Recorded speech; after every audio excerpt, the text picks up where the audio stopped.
Hello दोस्तों, नमस्कार। आप सभी का एक बार फिर से बहुत बहुत स्वागत है आप सभी के अपने यूट्यूब चैनल डियर गुरुजी पर। तो दोस्तों, आज की इस वीडियो में हम आप सभी के लिए जीके से रिलेटेड बहुत ही महत्वपूर्ण प्रश्नों को लेकर आए हैं, जो कि आप सभी के लिए बहुत ही ज़्यादा इंपॉर्टेंट होने वाला है। तो आप सभी लोगों से रिक्वेस्ट है दोस्तों, यदि चैनल पर नए हैं तो चैनल को सबसे पहले सब्सक्राइब करना है, जिससे कि आने वाले क्लास के नोटिफिकेशन आप सभी को आसानी से मिल जाया करें।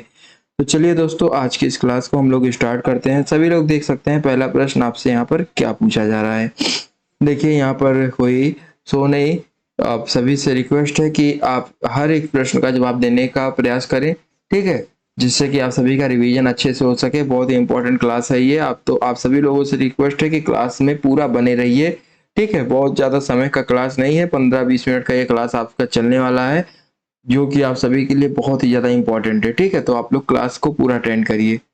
चलिए देखते हैं, पहला प्रश्न आपसे यहाँ पर क्या पूछा जा रहा है कि पृथ्वी पर ज्वार भाटा की उत्पत्ति में किसका प्रभाव सबसे अधिक होता है। तो दोस्तों, यहाँ पर किसका प्रभाव सबसे अधिक होता है, जब सभी लोग बताने का प्रयास कीजिए।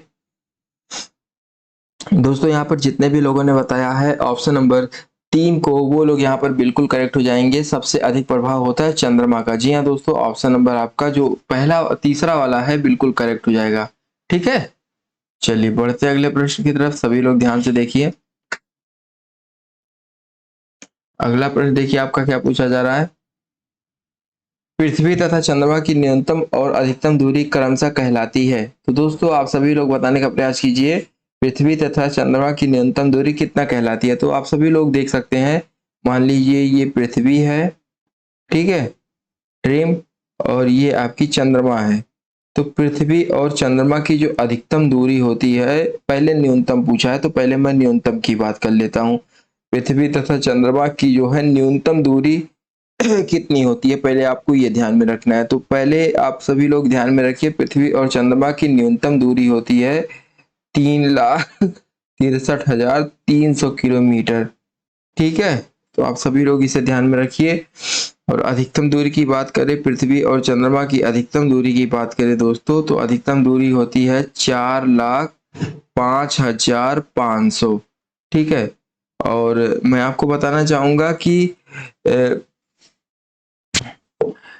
यहाँ पर आप सभी लोग देख सकते हैं, पृथ्वी और चंद्रमा की जो अधिकतम दूरी है, उसे हम लोग कहते हैं, अधिकतम दूरी को हम लोग कहते हैं अपयू, ठीक है। क्या कहते हैं दोस्तों, अपयू कहते हैं। तो आप सभी लोग इसे ध्यान में रखिए, अपयू कहते हैं। और न्यूनतम दूरी को क्या कहते हैं, न्यूनतम दूरी को उपयू कहते हैं। तो आप सभी लोग देख सकते हैं उपयू। अब आप सभी लोग सोच रहे होंगे ऑप्शन में तो उपयू और अपयू तो कोई दिया ही नहीं गया है। तो दोस्तों, यहाँ पर थोड़ा सा मिसप्रिंट हुआ है। यहाँ पर भू उपभू नहीं होगा दोस्तों, यहाँ पर उपयू होगा। ये भा का उच्चारण यहाँ पर नहीं होगा, यहाँ या का उच्चारण होगा। तो आप लोग इसे सही कर लीजिए। और दूसरे में अपभू को हम लोग क्या कह सकते हैं, अपभू को हम लोग कह सकते हैं अपयू। तो यहाँ पर भा का उच्चारण सही कर लीजिए, जो कि या होना चाहिए। तो जितने भी लोगों ने पहला ऑप्शन बताया है, पृथ्वी तथा चंद्रमा में न्यूनतम जो दूरी होती है, न्यूनतम दूरी को हम लोग उपयू कहते हैं, और अधिकतम दूरी को हम लोग क्या कहते हैं, अपयू कहते हैं, ठीक है। तो आप सभी का ऑप्शन नंबर पहला वाला बिल्कुल करेक्ट हो जाएगा। चलिए अगले प्रश्न की तरफ बढ़ते हैं। अगला प्रश्न देखिए आपसे क्या पूछा जा रहा है। बताइए, विश्व पर्यावरण दिवस कब मनाया जाता है। तो सॉरी, विश्व पृथ्वी दिवस कब मनाया जाता है, आपको सही मिलान करना है। तो विश्व पृथ्वी दिवस दोस्तों 22 अप्रैल को मनाया जाता है, ठीक है। तो आप सभी का यहाँ पर जो राइट ऑप्शन हो जाएगा, यहाँ पर ऑप्शन नंबर आपका चौथा वाला है, 22 अप्रैल। और बात करें दोस्तों ओजोन परत संरक्षण दिवस, तो ये आपका दोस्तों कब मनाया जाता है, सभी लोग बताने का प्रयास कीजिए। 4 दिसंबर, 16 सितंबर, 21 मार्च, बताइए। जी हाँ दोस्तों, यहाँ पर जितने भी लोगों ने बताया है तीसरे ऑप्शन को 16 सितंबर, वो लोग यहाँ पर बिल्कुल करेक्ट हो जाएंगे। और विश्व वानिका दिवस कब मनाया जाता है दोस्तों, विश्व वानिका दिवस आप सभी लोग बताने का प्रयास कीजिए, यहाँ पर आपका राइट आंसर क्या हो जाएगा। तो दोस्तों, यहाँ पर जितने भी लोगों ने 4 दिसंबर बताया है, वो लोग यहाँ पर बिल्कुल करेक्ट हो जाएंगे, ऑप्शन नंबर दूसरे से मिलान करेगा। और प्रदूषण निवारण दिवस की बात करें दोस्तों, तो ऑप्शन नंबर डी आपका यहाँ पर बिल्कुल करेक्ट है। और जितने भी लोगों ने 4-3-2-1 मतलब कि ऑप्शन नंबर 2 को बताया है, वो लोग यहाँ पर बिल्कुल करेक्ट हो जाएंगे। ऑप्शन नंबर 2 जो है आपका यहाँ पर बिल्कुल राइट हो जाएगा दोस्तों। चलिए बढ़ते अगले प्रश्न की तरफ। अगला प्रश्न है, निम्नलिखित में से कौन सा कथन असत्य है? तो 3 कथन आपके बिल्कुल सत्य हैं। तो देखते हैं सत्य कथनों को, पहले सबसे देखते हैं। देखिए पहला कथन जो आपका है, भारत की सबसे लंबी स्थलीय सीमा जो है बांग्लादेश के साथ है। तो जी हाँ दोस्तों, ये बिल्कुल करेक्ट है। भारत की सबसे लंबी स्थलीय सीमा जो है वो बांग्लादेश के साथ है। और बांग्लादेश की सीमा मेघालय व असम से लगती है। जी हाँ दोस्तों, अगर आप भारत का नक्शा उठा के देखेंगे तो आपका जो मेघालय और असम है, ये इन चीजों से लगती है बांग्लादेश की सीमा। और नेपाल की बात करें दोस्तों, तो नेपाल यहाँ पर आपका जो राइट आंसर हो जाएगा। और आप सभी को एक कमाल की बात बताऊं तो ये जो बांग्लादेश का नक्शा है, ये काफी हद तक भारत के नक्शे से मिलता जुलता है। तो आप यदि बांग्लादेश का नक्शा देखना चाहें तो मैप में देख सकते हैं। यदि आपके पास कोई मैप हो, आप सभी लोग देख सकते हैं। बांग्लादेश का जो नक्शा है वो भारत की ही तरह थोड़ा मिलता हुआ लगेगा आपको। ठीक है, बिल्कुल उसी की तरह है लगभग लगभग। चलिए, और बात करें नेपाल सीमा तथा असम, नेपाल की सीमा असम व सिक्किम से लगती है। ये तो सारा असर गलत है दोस्तों। नेपाल की सीमा जो है, यहाँ पर आपको मैं बताना चाहूंगा कि ये गलत है। नेपाल की सीमा जो है, नेपाल भारत के उत्तर में स्थित है तथा नेपाल की सीमा जो है भारत से 1751 किलोमीटर तक लगती है। ठीक है, तो आप सभी लोग यहाँ पर ध्यान में रखिए, ऑप्शन नंबर तीसरा वाला ये आपका गलत है। और बात करें दोस्तों भूटान की सीमा, ऑप्शन नंबर सीमा असम तथा पश्चिम बंगाल से लगती है। जी ये सही है। तो जितने भी लोगों ने यहाँ पर ऑप्शन नंबर तीसरे को बताया है वो लोग यहाँ पर बिल्कुल करेक्ट हो जाएंगे, क्योंकि कौन सा कथन असत्य है वही हमें बताना था। तो असत्य कथन ऑप्शन नंबर 3 है। अगला प्रश्न है, जनगणना 2011 के अंतिम आंकड़ों के अनुसार भारत के सबसे अधिक जनसंख्या घनत्व वाले 4 राज्यों को अवरोही क्रम में लिखिए। तो सबसे अधिक जनसंख्या घनत्व की बात करें दोस्तों, तो आप सभी लोग देखिए और बताने का प्रयास कीजिए यहाँ पर आपका राइट आंसर क्या हो जाएगा। दोस्तों यहाँ पर जितने भी लोगों ने ऑप्शन नंबर 4 को बताया है वो लोग यहाँ पर बिल्कुल करेक्ट हो जाएंगे। बिहार, पश्चिम बंगाल, केरल, उत्तर प्रदेश, ये आपका अवरोही क्रम में है। बिहार का सबसे अधिक, फिर उसके बाद पश्चिम बंगाल थोड़ा सा कम, फिर केरल थोड़ा सा कम, उत्तर प्रदेश थोड़ा सा कम। तो ड्रीम आपका यहाँ पर बिल्कुल राइट हो जाएगा, ऑप्शन नंबर 4। ठीक है, चलिए अगले प्रश्न की तरफ बढ़ते हैं। अगला प्रश्न आपसे क्या पूछा जा रहा है, भारतीय उपमहाद्वीप में कृषि के प्राचीनतम साक्ष्य प्राप्त हुए हैं। तो आप सभी लोग बताने का प्रयास कीजिए, आपका राइट आंसर यहाँ पर क्या हो जाएगा। टोर त्योलर आप सभी लोग देख सकते हैं, टोर त्योलर। हाँ, यहाँ पर जो आपका राइट ऑप्शन हो जाएगा दोस्तों, ऑप्शन नंबर आपका 4 वाला बिल्कुल करेक्ट हो जाएगा। जी हाँ दोस्तों, एनर्जी आपका मेहरगढ़ यहाँ पर आपका बिल्कुल करेक्ट हो जाएगा। भारतीय उपमहाद्वीप में कृषि के प्राचीनतम साक्ष्य प्राप्त हुए हैं, मेहरगढ़ से प्राप्त हुए हैं। अगला प्रश्न सिंधु घाट सभ्यता संबंधित है। तो आप सभी लोग बताने का प्रयास कीजिए दोस्तों, सिंधु घाट सभ्यता कहाँ से संबंधित है। तो दोस्तों यहाँ पर जितने भी लोगों ने बताया है औध ऐतिहासिक युग से। जी हाँ दोस्तों, औध ऐतिहासिक युग से जो है संबंधित है। तो कहानी क्रिएट आप लोग करते रहिए, जिससे कि आप सभी का माइंड इसे याद रख सके।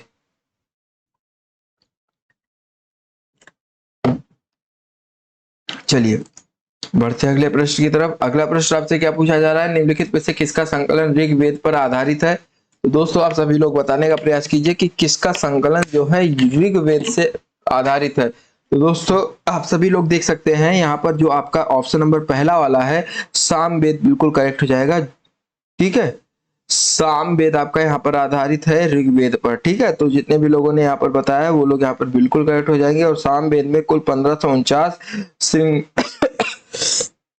रचनाएं हैं। इनमें जो है मात्र 78 जो है वो नई है। ठीक है, और सब जो है ऋग्वेद से ली गई है। 78 जो है नई है, बाकी सब जो है ऋग्वेद से ली गई है। अगला प्रश्न है, जैन आगमन किस भाषा में लिखे गए हैं। जैन आगम किस भाषा में लिखे गए हैं। तो दोस्तों यहाँ पर जितने भी लोगों ने बताया प्राकृत भाषा में, वो लोग यहाँ पर बिल्कुल करेक्ट हो जाएंगे। जैन आगम जो है प्राकृत भाषा में लिखे गए हैं दोस्तों। चलिए बढ़ते अगले प्रश्न की तरफ। भारत में नियंत्रक एवं महालेखा परीक्षक जो है उसका कार्यकाल होता है। तो दोस्तों यहाँ पर आप सभी लोगों को बताना है भारत के नियंत्रक और महालेखा परीक्षक का कार्यकाल होता है। तो दोस्तों यहाँ पर जितने भी लोगों ने बताया है ऑप्शन नंबर 4 को वो लोग यहाँ पर बिल्कुल करेक्ट हो जाएंगे। 6 वर्ष की अवधि तक तथा 65 वर्ष तक। तो आप सभी लोग यहाँ पर देख सकते हैं 6 वर्ष के तक के लिए होता है तथा महापरीक्षक का कार्यकाल होता है 65 वर्ष। अगला प्रश्न है, भारतीय संविधान की आधारभूत संरचना में संशोधन नहीं कर सकते हैं, ऐसा प्रावधान कौन से वाद में किया गया है? तो दोस्तों यहाँ पर आप सभी लोग बताने का प्रयास कीजिए, आपका राइट आंसर क्या हो जाएगा। तो यहाँ पर जितने भी लोगों ने केशवानंद भारती मामला को बताया है वो लोग यहाँ पर बिल्कुल राइट हो जाएंगे दोस्तों। चलिए बढ़ते अगले प्रश्न की तरफ। अगला प्रश्न है, उच्चतम न्यायालय के न्यायाधीशों की संख्या में वृद्धि करने की शक्ति किससे पास होती है, किसके पास है? तो आप सभी लोग देखिए और बताने का प्रयास कीजिए। तो अनुच्छेद 124 के अनुसार यदि बात करें तो दोस्तों यहाँ पर जितने भी लोगों ने ऑप्शन नंबर 3 को बताया, संसद के पास होती है। ठीक है, उच्चतम न्यायालय के न्यायाधीशों की संख्या में वृद्धि करने की शक्ति जो है संसद के पास होती है। ये अनुच्छेद 124 से वर्णित है। निम्नलिखित में से किस समिति की संस्तुति पर भारतीय संविधान में मूल कर्तव्य शामिल किए गए? तो आप सभी लोग बताने का प्रयास कीजिए दोस्तों, यहाँ पर आपका राइट आंसर क्या हो जाएगा। तो दोस्तों आप सभी लोग देख सकते हैं यहाँ पर 4 ऑप्शंस हैं आपके पास और आपका जो राइट आंसर हो जाएगा ऑप्शन नंबर 3 आपका बिल्कुल करेक्ट हो जाएगा, सरदार स्वर्ण सिंह समिति। मनुष्य में मुख्यतः बच्चों के गलसुआ, जिन्हें हम कहते हैं मुफ्स नामक रोग की किस ग्रंथि से फूल जाने के कारण होता है? मनुष्य में मुख्यतः बच्चों में यदि बात करें, मुफ्स नामक जो रोग होता है किस ग्रंथि के फूल जाने के कारण होता है? तो आप सभी लोग बताने का प्रयास कीजिए। तो मनुष्य में जो है मुख्यतः बच्चों में गलसुआ, जिसे हम लोग कहते हैं मुम्स नामक रोग, एक वायरस के संक्रमण के कारण होता है और ये पैरोटिड ग्रंथियां जो होती हैं इसके फूल जाने के कारण होता है। ठीक है, तो पैरोटिड यहाँ पर आपका ऑप्शन नंबर 2 बिल्कुल करेक्ट हो जाएगा। अगला प्रश्न है कि निम्नलिखित में कथनों पर विचार कीजिए। आप सभी लोग बताने का प्रयास कीजिए कि पहला कथन है, या फलों को गिरने से बचाता है या खरपतवार को नष्ट कर देता है, इसके कारण पौधों में शीर्ष की प्रमुखता हो जाती है तथा पारपसीय कक्षीय कलिकाओं की वृद्धि रुक जाती है। तो उपयुक्त कार्य निम्नलिखित में से किस पादप हार्मोन द्वारा संपादित किए जाते हैं?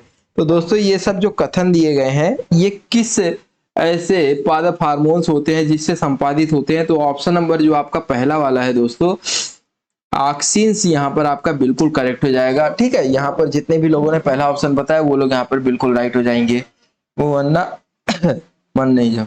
अगला प्रश्न है, निम्नलिखित में विचार कीजिए। एक तरफ सूची 1 है, एक तरफ सूची 2 है। अब बताना है कि कौन से कथन आपके यहाँ पर मिलान सही कर रहे हैं और कौन से कथन मिलान नहीं सही कर रहे हैं। तो देखिए दोस्तों यहाँ पर आप सभी लोग देख सकते हैं 66 नंबर प्रश्न में जो आपका सही मिलान है, भूस्तारिका जो है ये जलकुंभी से मिलान कर रहा है, तो ये आपका बिल्कुल राइट है। और दोस्तों सल्ककंद की बात करें तो ये आपका लहसुन से मिलान कर रहा है, तो ये भी आपका बिल्कुल करेक्ट है।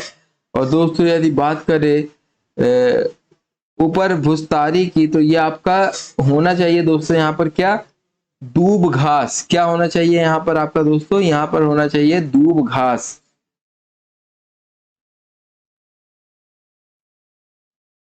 जो कि आपका यहाँ पर क्या दिया गया है, जिमीकंद। और जिमीकंद का जो है आपका क्या होना चाहिए दोस्तों, जिमीकंद का होना चाहिए घनकंद।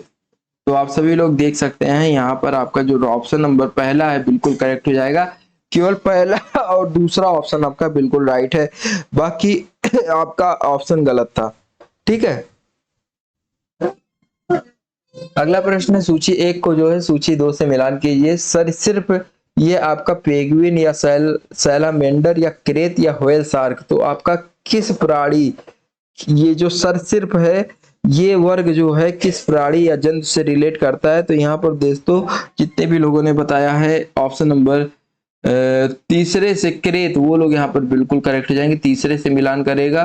और बात करें दोस्तों यहाँ पर एम्फीबियन की, तो दोस्तों ये आपका सैलामेंडर बिल्कुल राइट दिया गया है, सामने सामने। और बात करें एबीज की, तो एबीज जो है आपका पेंगुइन प्राणी से संबंध रखता है ये वर्ग, तो पहले से मिलान करेगा। और कार्टिलेगिनस ये आपका चौथे से व्हेल शार्क से रिलेट करेगा। तो जितने भी लोगों ने यहाँ पर 2 3 2 1 4 को बताया, मतलब कि ऑप्शन नंबर 4 को वो लोग यहाँ पर बिल्कुल करेक्ट हो जाएंगे।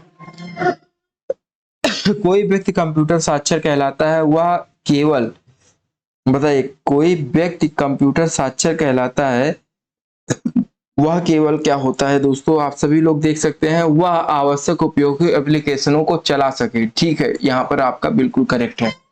अगला प्रश्न है दोस्तों, भारत में सबसे पहले कंप्यूटर कहाँ हो कब स्थापित किया गया?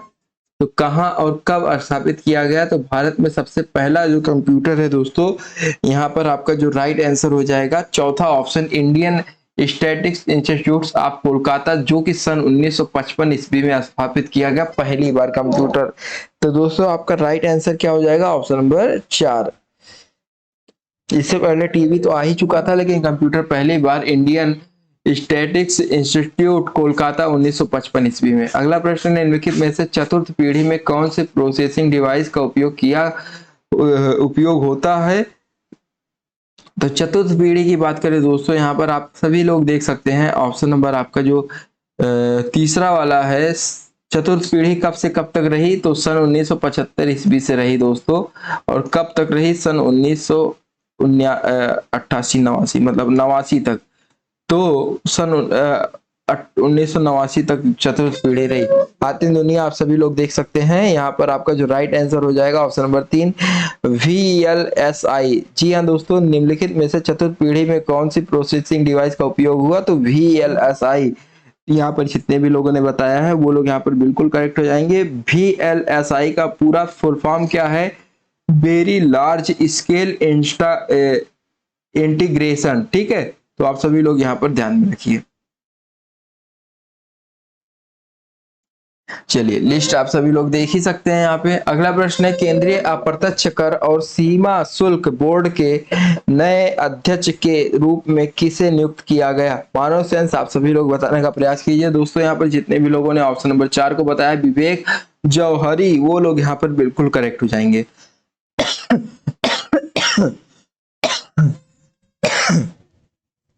युवा कार्यक्रम एवं खेल मंत्रालय द्वारा राष्ट्रीय खेल पुरस्कार 2021 की घोषणा की गई।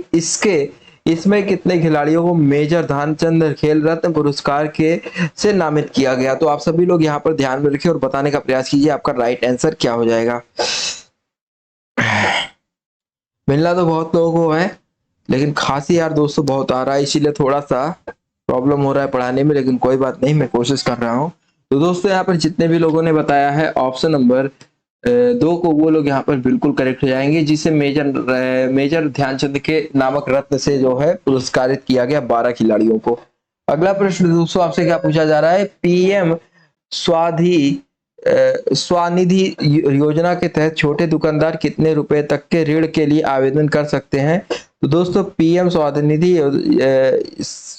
योजना के तहत जो है छोटे दुकानदार जो होते हैं, जैसे पान गिमटी वाले हो गए, ऐसे छोटे छोटे बहुत सारे दुकानदार हो गए, तो ये कितने रुपए तक के ऋण के आवेदन कर सकते हैं? तो दोस्तों यहाँ पर जितने भी लोगों ने बताया है ऑप्शन नंबर, देखिए काफी सारे लोग बताना स्टार्ट कर दिए हैं।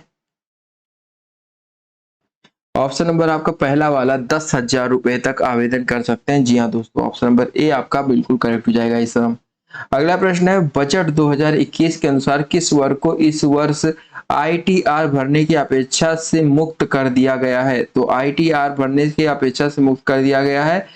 तो यहाँ पर दोस्तों 2021-22 के अनुसार की बात कर रहा है। तो यहाँ पर जितने भी लोगों ने बताया है ऑप्शन नंबर 2 को 75 वर्ष और उससे अधिक वरिष्ठ नागरिक, तो जी हाँ दोस्तों 75 व उससे अधिक वरिष्ठ नागरिकों को जो है इससे मुक्त कर दिया गया है। दोस्तों इस क्लास के समाप्त होने के बाद आप सबकी बहुत ही इंपॉर्टेंट क्लास चलने वाली है, तो आप सभी लोग से रिक्वेस्ट है कि ज्योतिष उस क्लास को भी अटेंड करें, जिससे कि आप सभी की अच्छे से रिवीजन हो सके, तो एक भी क्लास इंपॉर्टेंट जो है आप सबसे मिस ना होने पाए।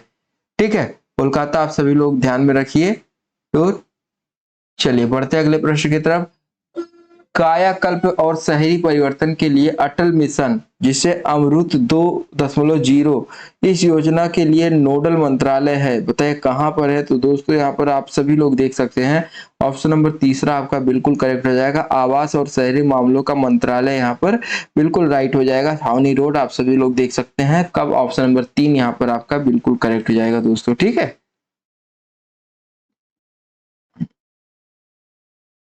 दोस्तों इसी के साथ जो है आप सबकी ये क्लास यहीं पर समाप्त होती है और आप सभी को आज की ये क्लास कैसी चलेगी कमेंट करके जरूर बताएं।